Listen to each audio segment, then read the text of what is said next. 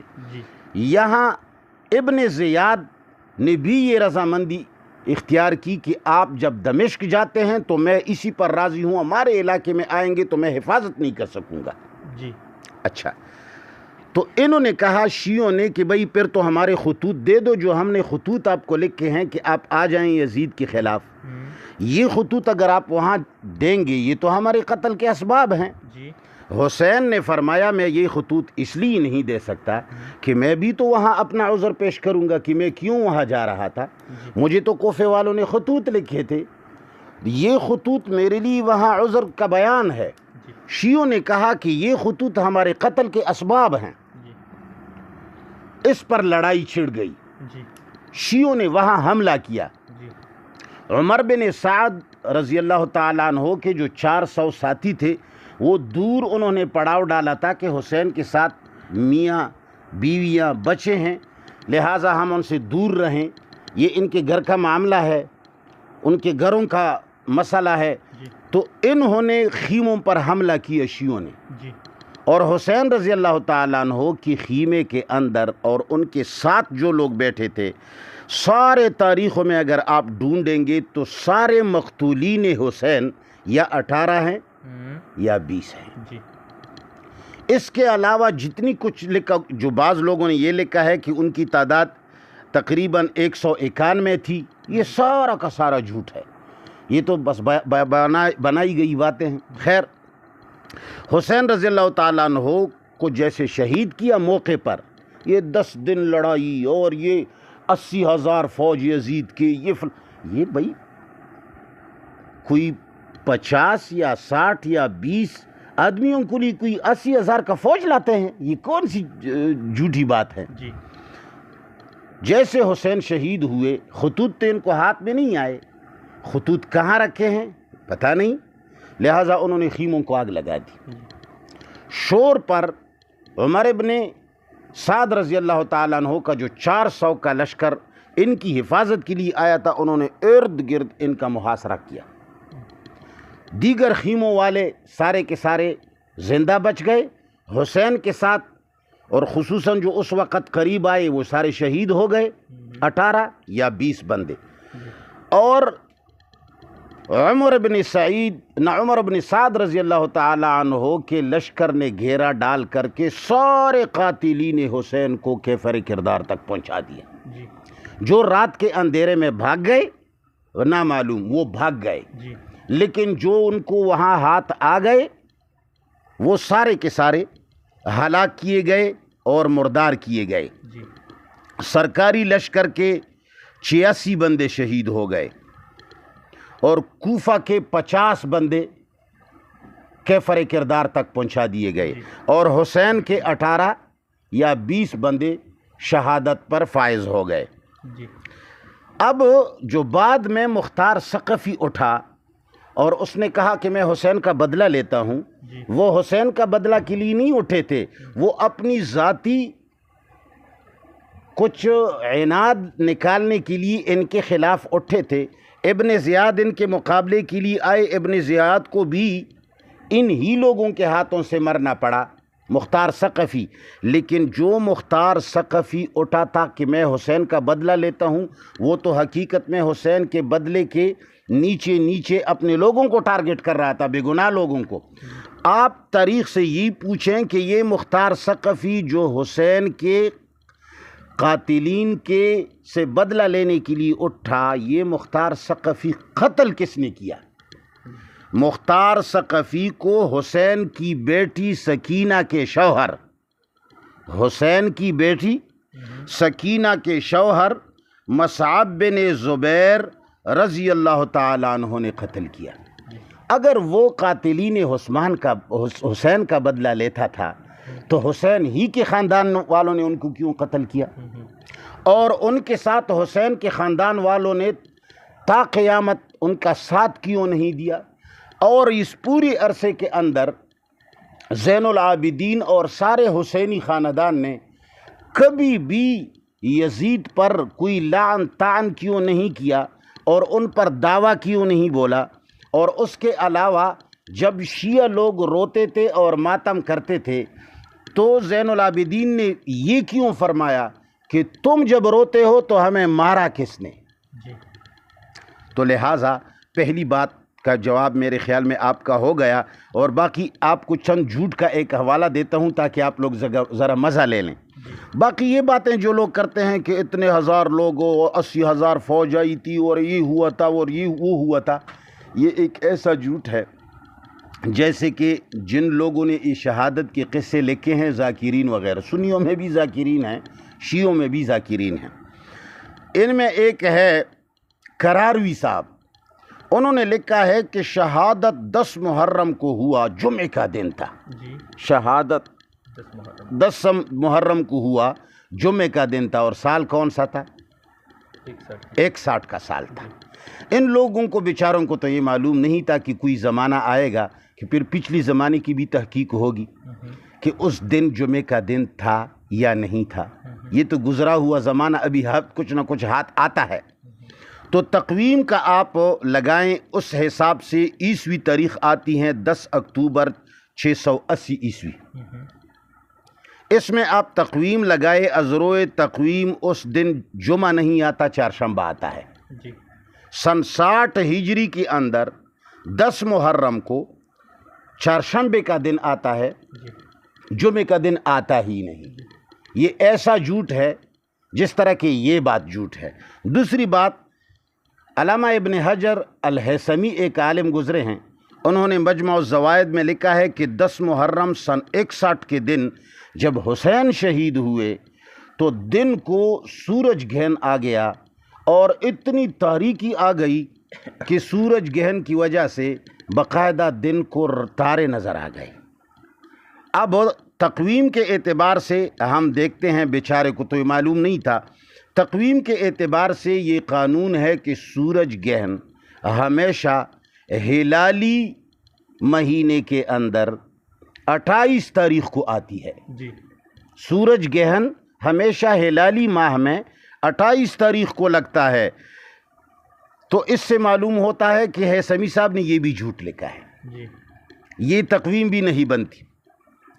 پھر ہیثمی صاحب نے شہادت نصف النہار کو لکھی ہے، کراروی صاحب نے عصر کو لکھا ہے۔ اب ہم اگر ازروئی تقویم سن 61 سال کے اندر جمعے کا دن بھی مان لیں اور سورج گہن بھی مان لیں، کہ ہم کہیں کہ بھئی ان دونوں نے سچ بولا ہے، سورج گہن بھی تھا، جمعہ کا دن بھی تھا، تو پھر اس سے معلوم پڑتا ہے کہ 28 صفر کو یہ شہادت ہوئی ہے، محرم کو ہوئی ہی نہیں ہے۔ یہی وجہ ہے کہ ایک روایت طبری نے سن 6 جلد 6 کے اندر امام طبری نے ایک روایت سفر کی بھی لکھی ہے۔ یہ سارا کا سارا منصوبہ جھوٹا لکھا ہوا ہے۔ حقیقت اس کی یہاں تک ہے، اگر حسین کا بدلہ کوئی لینا پوچھتا ہو تو عمر ابن سعد رضی اللہ تعالیٰ عنہ کے لشکر نے اسی وقت لیا تھا، لیکن اگر کوئی کہتا ہے کہ یزید نے بدلہ نہ لیا تو علی نے عثمان کا بدلہ کہاں لیا اور ان کے قاتلین کو اپنے لشکر میں بڑے بڑے عہدوں پر کیوں لیا؟ ان کا جواب پھر شیعہ حضرات دے دیں۔ دوسرا سوال یہ ہے کہ یزید نے جو وہاں کوفے کا گورنر تھا نعمان بن بشیر، وہ ایک صحابی تھا۔ یزید نے اسی وقت جب حضرت حسین نکلنے والے تھے اور نکل رہے تھے، تو اسی دوران جب ان کو اندازہ ہوا کہ یہ کوفہ آ رہے ہیں، تو یزید نے نعمان بن بشیر کو ہٹا کے گورنرشپ سے ان کو بنایا، عبید اللہ ابن زیاد کو بنایا۔ تو یہاں معاملہ پھر گڑبڑاتا ہے، جو کہ عبید اللہ ابن زیاد کے حوالے سے یہ موجود ہے کہ ان کے جو پرسنل بھی کچھ حضرت حسین کے ساتھ پرسنل بھی کچھ نالگی تھی، تو یہ پھر معاملے کو گڑبڑ نہیں کرتا سر؟ پہلی بات تو یہ ہے کہ نعمان ابن بشیر رضی اللہ تعالیٰ عنہ صحابی ہیں، ایک ہے مقام اور مرتبہ، ایک ہے انتظامی امور. مقام اور مرتبہ اپنی جگہ پر لیکن انتظامی امور اپنی جگہ پر. نعمان بن بشیر ایک نرم خو آدمی تھے. جیسے یہ موقع آیا تو ساری شیعوں نے بغاوت کی اور نعمان بن بشیر صاحب رضی اللہ تعالی عنہ ان کو کچلنے میں کمزور رہے. ان کو وہ اس بغاوت کو وہ کچل نہ سکے. تو مسلم بن عقیل جب وہاں آئے سارے لوگ اٹھے اور مسلم بن عقیل کے قتل کے درپے ہو گئے. ان کو بھی وہ نہ بچا سکے تو مجبوراً یزید رحمۃ اللہ علیہ نے ان کو معزول کر کے اس کی جگہ عبید اللہ بن زیاد بن ابی سفیان جو اس کا چچا زاد بھائی ہے اس کو لگایا. اور اس کا اگر حسین کے ساتھ گڑبڑ ہوتا تو پھر وہ اس بات پر کبھی راضی نہ ہوتے کہ حسین دمشق چلا جائے اور اس کو زندہ وہ چھوڑ دیتے. پھر حسین کا قاتل ابن زیاد ہوتا. شیعہ 50 آدمی اور 200 حر بن یزید کے ساتھ آئے ہوئے لوگ نہ ہوتے. اور یہ ایک پکی بات ہے کہ ان کے قاتلین وہی لوگ ہیں. اور یہ زین العابدین صاحب کا اپنا بیان ہے. میں نے شیعوں کی کتابوں سے اس کے حوالے دے دیے ہیں کہ انہوں نے فرمایا تھا کہ اگر آپ لوگ روتے ہیں تو پھر ہمیں مارا کس نے. اور دوسری بات ایک اور سوال پر سوال. اگر کسی کا والی کو کسی کے والی کو معزول کرنا ظلم اور جبر ہے تو عثمان رضی اللہ تعالیٰ عنہ جیسے امیر المؤمنین بنے تو اس نے بصرہ کے والی ابو موسیٰ اشعری کو معزول کر کے عبداللہ بن عامر کو گورنر مقرر کیا. تو کیا اس نے بھی ظلم کیا؟ طبری کے اندر دیکھیں، سیر الصحابہ جلد 1 صفحہ نمبر 190 کے اندر دیکھیں. دوسری بات سیدنا علی رضی اللہ تعالی عنہ جیسے بھی اپنی خلافت پر متمکن ہوا تو عثمان رضی اللہ تعالی عنہ کے زمانے کے جتنے عمال اور گورنر تھے سب کو معزول کیا. ایک کو نہیں، سب کو معزول کیا. سیر الصحابہ جلد 1 صفحہ نمبر 292. اگر یہ ظلم ہے اور یہ گناہ ہے تو یہ گناہ تو سیدنا علی رضی اللہ تعالیٰ عنہ نے اس سے پہلے کیا ہے. فما ہوا جوابہم فہوا جوابنا. سر آپ کیا سمجھتے ہیں یہاں پہ جو انہوں نے اپوائنٹ کیا جو لگایا عبید اللہ ابن زیاد کو، یہاں تو ایک سوال یہ بھی بنتا ہے کہ یہ ایک موروثی سیاست کی طرف تھی. ٹھیک ہے، موروثی سیاست کو آپ کس نگاہ سے دیکھتے ہیں؟ دوسری بات اسی سوال کے اندر سوال ہے کہ حضرت عمر رضی اللہ تعالیٰ عنہ کے حوالے سے روایت کی جاتی ہے کہ انہوں نے فرمایا کہ اگر کسی دریا کے کنارے ایک کتا بھی بھوک سے مرے تو رسپانسبلٹی اور ذمہ داری مجھ کے اوپر عائد ہوتی ہے. سر یزید کے ہوتے ہوئے عبید اللہ ابن زیاد کے ہوتے ہوئے ان کے قریب یہ واقعہ ہوا، کیسے آپ بری ذمہ ان دونوں کو اس سے سمجھتے ہیں؟ اور یہ جو میں نے آپ کو بتایا کہ موروثی سیاست، یہ دونوں سوال ہے آپس میں، ان کا آپ کس طریقے سے جواب دینا چاہیں گے سر؟ اگر موروثی سیاست حرام اور گناہ ہے تو سیدنا علی رضی اللہ تعالی عنہ کے بعد حسن کی امارت کو آپ کس نظر سے دیکھتے ہیں؟ اور حسن کے بعد حسین کا دعویٰ کرنا اور وہاں نکل کر کے کوفہ کے اندر اپنی امارت مانگنا، تو اس کو آپ کس نظر سے دیکھتے ہیں؟ تو لہٰذا جو فتویٰ آپ حسن اور حسین پر لگانا چاہیں گے وہی فتویٰ آپ یزید پر بے شک لگائیں کہ اس نے اپنے چچزاد بھائی کو ابن زیاد کو حاکم بنایا. اگر یہاں گناہ نہیں ہے جو علی تو واقعی یزید سے بہت بڑا آدمی ہے، یزید تو علی کے سامنے کچھ بھی نہیں ہے، لیکن جو گناہ یزید نے کیا ہے تو وہ 1 کیلو شمار کریں. علی جیسا آدمی جب یہ گناہ کرے تو اس کو 100 من آپ شمار کریں. حسنات الابرار سیئات المقربین. تو اس کا جواب یہ ہے کہ موروثی سیاست اگر حرام ہے تو یہ سب سے پہلے تو علی رضی اللہ تعالیٰ عنہ نے فرمائی ہے. دوسرا سوال، یزید کو آپ کیسے بری ذمہ سمجھتے ہیں؟ بری ذمہ تو ہم اس کو سمجھتے نہیں ہیں. انہوں نے تو باقاعدہ بدلہ لیا ہے. انہوں نے تو باقاعدہ قاتلین حسین کو کفر کردار تک پہنچایا ہے، ان سب کو قتل کیا ہے، ایک بھی نہیں چھوڑا ہے. وہ بری ذمہ کیسے ہیں؟ اس کے اندر مائنڈ سیٹ جو تھا، جو وہ تھے لوگ تھے، یہ تو جو قاتلین تھے موجود، آپ کے بیان میں بھی موجود ہے کہ یہ جو ایک نیٹ ورک تھا اس نیٹ ورک کے خاتمے کے لیے کچھ کیا پھر بعد میں. نیٹ ورک کا خاتمہ یوں کیا جب ابن زیاد کو وہاں بھیجا تو سب کو کچل دیا اور سب کے اوپر جو ہے نا امارت اسلامیہ منوا لیا۔ یزید جو تھا وہ اتنا ایلیجبل تھا، اتنا حقدار تھا کہ صحابہ کرام میں سے کوئی اتنا حقدار نہیں تھا ولی عہد لگانے کے لیے یا ان کو حکومت دینے کے لیے، اور یزید ہی تھا۔ بسم اللہ الرحمن الرحیم، بڑی اچھی بات ہے۔ میں کہتا ہوں لوگ کتابیں بہت کم پڑھتے ہیں، اگر پڑھتے ہیں تو اپنے جانبداری والی دیوبندی کتابوں کو پڑھتے ہیں، شیعوں کو پڑھتے ہیں۔ اگر دیکھا جائے تو سیدنا امیر معاویہ رضی اللہ تعالی عنہ نے صحابہ کرام کو بٹھایا اور یزید کے بارے میں اور یزید کے علاوہ کے بارے میں پوچھا تو صحابہ کرام نے فرمایا کہ عبداللہ بن عمر جیسی شخصیت موجود ہے، لیکن واللہ امارت کے لیے سیدنا یزید جتنا موزون ہے، صحابہ کرام کا مقام اپنی جگہ اتنا کوئی موزون نہیں۔ یہ مشورہ صحابہ کرام نے دیا تھا۔ اور میں آپ کو یہ بھی بتا دوں، پچھلی انٹرویو کے اندر تو میں نے سارے دلائل واضح کیے ہیں۔ 5 ازواج مطہرات نے یہ نومینیٹ کیا کہ یزید رحمۃ اللہ علیہ خلیفہ بنے۔ 5 ازواج مطہرات، یہ بھی صحابیات ہیں، اور صحیح اہل بیت مسلمانوں اور سنیوں کے نزدیک صرف رسول اللہ صلی اللہ علیہ وسلم کی بیویاں ہیں، یہ سب سے صحیح اہل بیت ہیں۔ جو لوگ اس کے علاوہ دیگروں کو صحیح اہل بیت سمجھتے ہیں وہ شیعوں سے تو متاثر ہو سکتے ہیں۔ قرآن نے جہاں اہل البیت اور تطہیر کی آیت نازل فرمائی ہیں تو وہاں آیت کے اندر بھی یا نساء النبی، ازواج النبی کا ذکر ہے۔ تو 5 ازواج مطہرات نے یہ عہد کیا تھا، اور 2 عشرہ مبشرہ صحابی تھے، انہوں نے بھی یہی مشورہ دیا تھا۔ 18 بدری صحابی تھے، انہوں نے بھی یہی مشورہ دیا تھا۔ 14 بیعت و رضوان کے صحابی تھے، انہوں نے بھی یہی مشورہ دیا تھا۔ 233 دیگر صحابہ تھے، انہوں نے بھی یہی مشورہ دیا تھا۔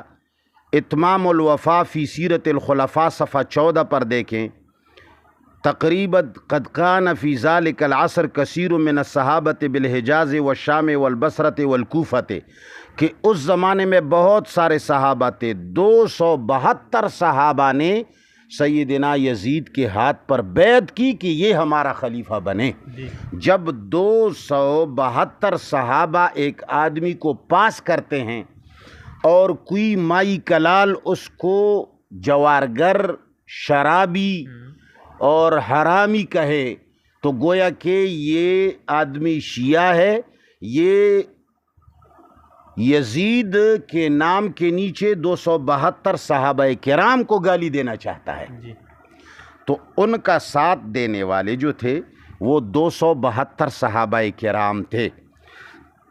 شیخ الفاضل نور الدین اسماعیل الحنفی نے ایک کتاب لکھی ہے خلیفۃ الرحمن، اس میں لکھا ہے کہ یزید کی پھوپھی تھی ام حبیبہ بنت ابی سفیان، جو رسول اللہ کی بیوی تھی، یہ یزید کی پھوپھی تھی، اور سحریت جو ہے یہ سبب قربت ہے۔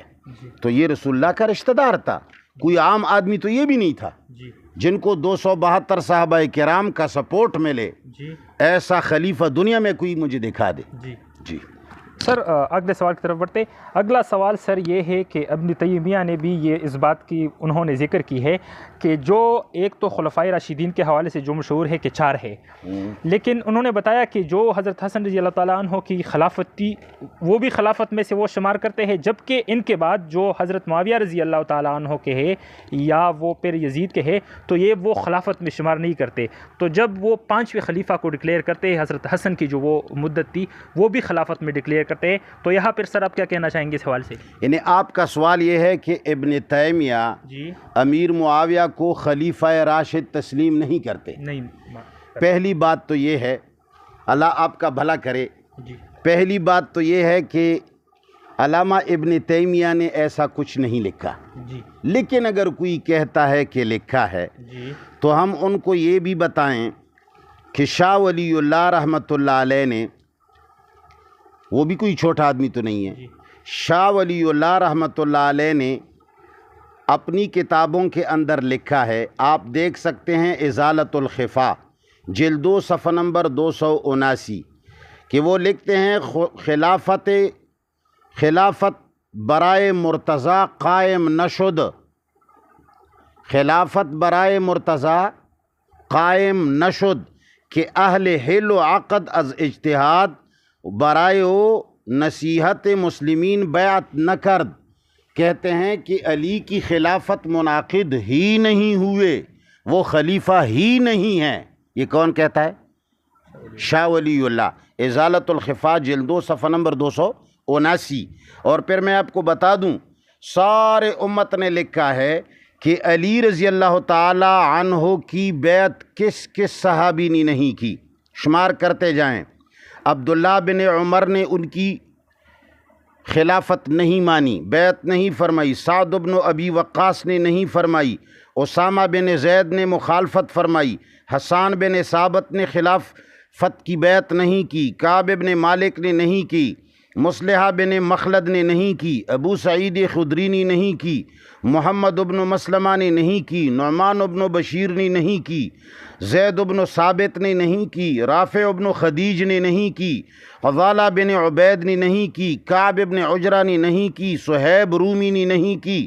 مسلمہ بن وخش نے نہیں کی۔ قدامہ بن مزعون نے نہیں کی۔ عبداللہ بن سلام نے نہیں کی۔ مغیرہ بن شعبہ نے نہیں کی۔ یہ دیکھیں تبری کے مخازرات خضرمی بھی دیکھیں۔ عقیل بن ابی طالب، عقیل بن ابی طالب علی کا کیا بنتا ہے؟ بھائی بنتا ہے، اس نے بھی نہیں کی۔ تو اگر ایسا ہے فامتنع قلیلا ثم اجاب ذلک، مخازرات نے لکھا ہے کہ ان لوگوں نے بیعت نہیں فرمائی، اور خلفاء ازالۃ الخلفاء نے لکھا، ازالۃ الخفا نے لکھا کہ اس کی خلافت منعقد ہی نہیں ہوئی، یعنی وہ خلیفہ ہے ہی نہیں۔ یہ کس نے لکھا ہے؟ شاہ ولی اللہ رحمۃ اللہ علیہ نے لکھا ہے۔ کسی کے لکھنے سے کچھ نہیں ہوتا۔ البتہ صحابہ کرام سے یہ پکی روایت ہے، رسول اللہ صلی اللہ علیہ وسلم کی حدیث مبارک ہے کہ میرے بعد 12 خلفاء آئیں گے، 14 آئیں گے، وہ سب خلفاء راشدین میں ہوں گے۔ اس میں سیدنا علی بھی خلیفہ ہیں، خلیفہ راشد ہیں، حسن بھی ہے، حسین بھی ہے، معاویہ بھی ہے، یزید بھی ہے، اور عمر بن عبدالعزیز تک کا سلسلہ جاتا ہے۔ اس میں کچھ 2 آدمی ذرا چھوٹے ہیں، اس لحاظ سے لوگ کبھی 12 شمار کرتے ہیں، کبھی 14 شمار کرتے ہیں۔ یہ امت کا ہمارا عقیدہ ہے کہ صحابہ کے رسول اللہ صلی اللہ علیہ وسلم نے جو فرمایا ہے وہ سچ فرمایا ہے۔ وہ الگ بات ہے کہ رسول اللہ کی حدیث 30 سال والی حدیث چون کی بخاری میں آئی ہے، اور بخاری کو لوگوں نے قرآن کا صحیفہ شمار کیا ہے، اور یہ دیگر جو روایات ہیں یہ بخاری کے علاوہ کتابوں میں ہیں۔ اور چون کی بخاری ہمارے امت میں مقبول بھی اس لیے ہے کہ بخاری ایران کی لکھی ہوئی کتاب ہے، اور ایران سے جو بھی کچھ ہمیں مہیا ہوتا ہے ہماری سنی حضرات اس کو بڑے شوق سے لیتے ہیں، چونکہ بخارا ایران کا شہر تھا، فارس ان کو کہا جاتا ہے، لہٰذا سنیوں کو قدرتی طور پر شیعوں سے آئی ہوئی بات ذرا اچھی لگتی ہے، ورنہ رسول اللہ کی حدیث ہے کہ 12 خلفاء راشدین ہوں گے۔ جی سر، یہ اگلا سوال، عمار ابن یاسر ایک صحابی تھے، اور حدیث میں آتا ہے کہ ایک دن باغی آ کے ان کو شہید کر دیں گے۔ تو بعد میں جب اس کا نتیجہ آیا تو حضرت معاویہ رضی اللہ تعالیٰ عنہ کے ساتھ ان کی پھر وہ جو ہوا شہادت ہوئی، اس کے حوالے سے آپ کیا کہنا چاہیں گے؟ عمار بن یاسر رضی اللہ تعالیٰ عنہ کے بارے میں جو حدیث آیا ہے اس پر ذرا مسلمان غور کریں۔ پہلی بات تو یہ ہے کہ عمار بن یاسر رضی اللہ تعالیٰ عنہ جو ہیں یہ بڑے سخت دریز قسم کے آدمی تھے، انتہائی سخت اور جلالی عادت کے مالک تھے۔ ان کا حضرت عثمان رضی اللہ تعالی عنہ کے ساتھ بھی کئی مرتبہ اختلاف پیدا ہوا، مگر تھے تو صحابی اور صحابہ کرام کے ساتھ اس کی محبت بھی تھی۔ اور ایک زمانے کے اندر جب عثمان رضی اللہ تعالی عنہ کے خلاف بغاوت اٹھی مصر کی طرف سے، تو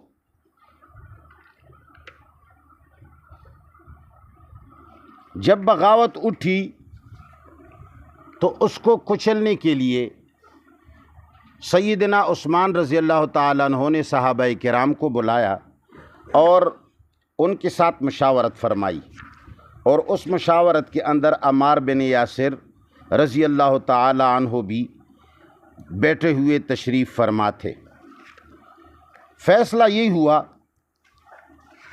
کہ وہاں آدمیوں کو بھیجا جائے، ایسے آدمیوں کو بھیجا جائے جو بڑے معتبر قسم کے لوگ ہوں، اور وہ ان لوگوں کے ساتھ بات چیت کرے اور ان باغیوں کو آمادہ، ان آدمیوں کو آمادہ تابعداری کرے۔ اس سے پہلے میں ذرا ایک اور بات کہوں، اگر یہ حدیث کہ عمار رضی اللہ تعالی عنہ کو ایک باغی ٹولہ قتل کرے گی، اگر اس سے باغی ٹولہ سے مراد وہ لوگ ہیں جنہوں نے علی اور معاویہ کی لڑائیوں کے اندر علی کے ساتھ لڑائی کی، یعنی امیر معاویہ رضی اللہ تعالی عنہ کا گروہ اگر باغی ٹولہ ہے، چونکہ یہ لوگ یہ دعویٰ کرتے ہیں کہ عمار کو کس نے قتل کیا؟ امیر معاویہ کے لشکر والوں نے، تو جب وہ حدیث ہے کہ ان کو باغی قتل کریں گے تو باغی کون ہوئے؟ امیر معاویہ کے لوگ ہو گئے۔ پھر امیر معاویہ کے ساتھ اس کے بعد بھی سینکڑوں صحابہ کیوں ساتھ دے رہے ہیں؟ کیا یہ سینکڑوں صحابہ رسول اللہ کو نہیں مانتے؟ کیا یہ سینکڑوں صحابہ العیاذ باللہ کافر ہیں؟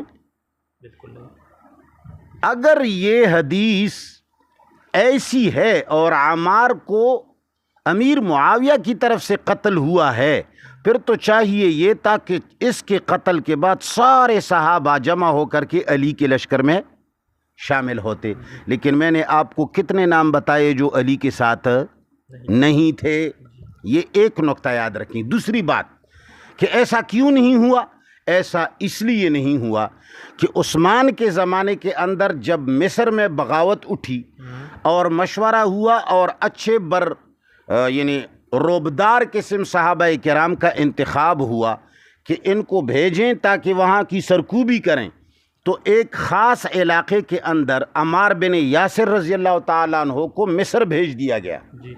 وہاں مصر کے اندر باغیوں نے مشورہ کیا کہ ہماری طرف جو آدمی آیا ہے عمار بن یاسر، اس کا پہلے سے عثمان کے ساتھ طبیعت ٹھیک نہیں ہے، یہ ان کے ساتھ کافی مخالفت میں رہے ہیں، ان کا ہم ایسا ذہن سازی فرمائیں گے کہ یہ ہمارے ساتھ کڑا ہو جائے، زبردست کام ہو جائے گا۔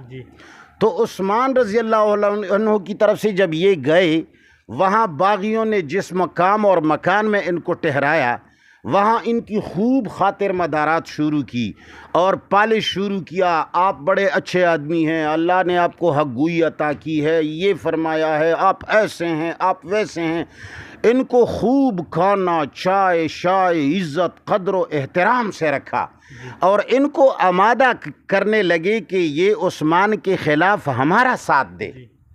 اس نے تقریباً کچھ عرصے تک ان کی باتیں سنی کہ چلو اس کی ساری باتیں سن لو، دیکھتے ہیں کیا ہوتا ہے، لیکن جب سمجھ گئے کہ ان لوگوں کا خیال ہی غلط ہے تو پھر اس نے نصیحت کرنا شروع کیا۔ اس نے کہا کہ دیکھو یہ رسول اللہ صلی اللہ علیہ وسلم کے داماد ہیں، دیکھو ہمارا جو ان کے ساتھ اختلاف تھا وہ کچھ چھوٹی بہت انتظامی امور پر تھا، یہ بہت بڑے آدمی ہیں اور اس کو رسول اللہ صلی اللہ علیہ وسلم نے نمبر وار اشارتاً رکھا ہے۔ جیسے جیسے نصیحت کرتے گئے باغی اس سے متنفر ہوتے گئے، بالآخر ان کی اور ان کے درمیان تلخ کلامی ہو گئی، اور تلخ کلامی کے بعد سارے کے سارے اس سے نکل گئے اور انہوں نے مشورہ کیا کہ اس کو قتل کرنا چاہیے۔ اور کچھ دن اس نے وہاں دعوت و تبلیغ کی، لیکن لوگ اس کے بات پر آمادہ نہیں ہوئے۔ جیسے یہ مدینہ کی طرف نکلے، راستے کے اندر انہوں نے چند ساتھیوں نے گھات لگا کر اس کو شہید کیا۔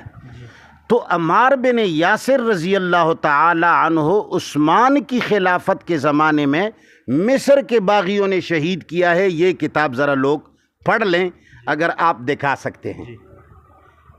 یہ ہے تاریخ اسلام کے مسخ کردہ حقائق یہ ہندوستان کے حافظ سید محمد علی حسینی نے لکھی ہے جی اور اس میں انہوں نے حوالے دیے ہیں. اور آپ لوگوں کو ایک بڑے پتی کی بات یہ بتا دوں کہ آج تک جتنے تاریخ اکثر شیعوں نے لکھی ہیں. ہماری اکثر کتابیں شیعہ حضرات، اس لیے کہ تبری ہمارے بہت بڑے مورخ ہیں وہ شیعہ ہیں، ہمارے مفسر ہیں وہ شیعہ ہیں، تو تاریخ لکھی ہے شیعوں نے اور یہ واویلا کیا ہے. اور سنیوں کو جو شیعوں کی طرف سے کچھ آتا ہے وہ بڑا پیارا ہوتا ہے ہمیں.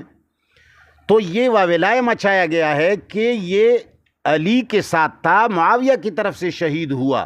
اللہ گواہ ہے اور تاریخ، سچی تاریخ اس پر گواہ ہے کہ یہ علی اور معاویہ کے زمانے میں زندہ ہی نہیں تھے. یہ عثمان کے زمانے میں شہید ہو گئے ہیں مصر سے آتے ہوئے مدینہ کے راستے میں، اور ان کو باغیوں کے چند اور حضرت امیر معاویہ رضی اللہ تعالی عنہ کے لشکر پر فئت ان کا لفظ صادق ہی نہیں آتا. فئت الباغیہ یہ چھوٹا سا گروپ، فئت چھوٹے گروپ کو کہا جاتا ہے، اور امیر معاویہ کے ساتھ لاکھوں کی فوجیں تھیں. کتنا علاقہ تھا. آپ ابھی روس اور امریکہ اور برطانیہ کو آپ گروپ کہہ سکتے ہیں؟ ایک چھوٹا سا ٹولہ آپ کہہ سکتے ہیں؟ سوال ہی نہیں پیدا ہوتا کہ آپ اس کو ٹولہ کہہ دیں.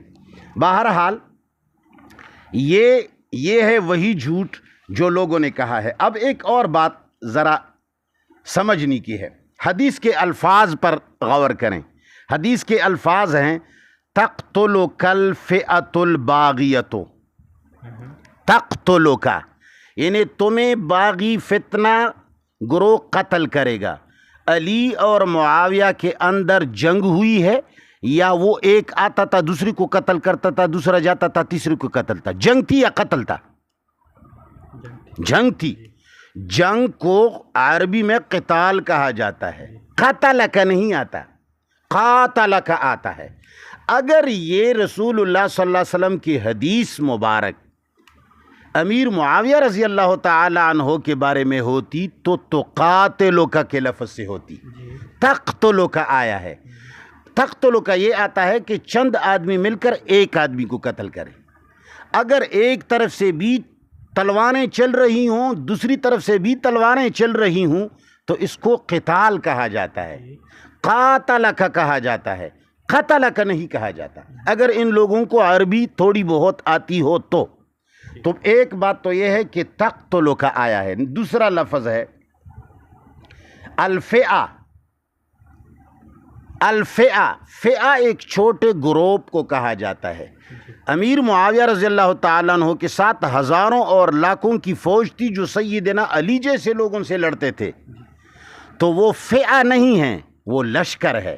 کیا ہے؟ وہ لشکر ہے. اور باغیہ، باغیہ، باغیہ، باغی ان کو کہا جاتا ہے جو کل آپ کو مانتے ہیں آج آپ کو نہ مانے. باغی اس کو کہتے ہیں. آپ مجھے بتا دیں کہ امیر معاویہ نے ایک سیکنڈ کے لیے علی کو مانا ہو.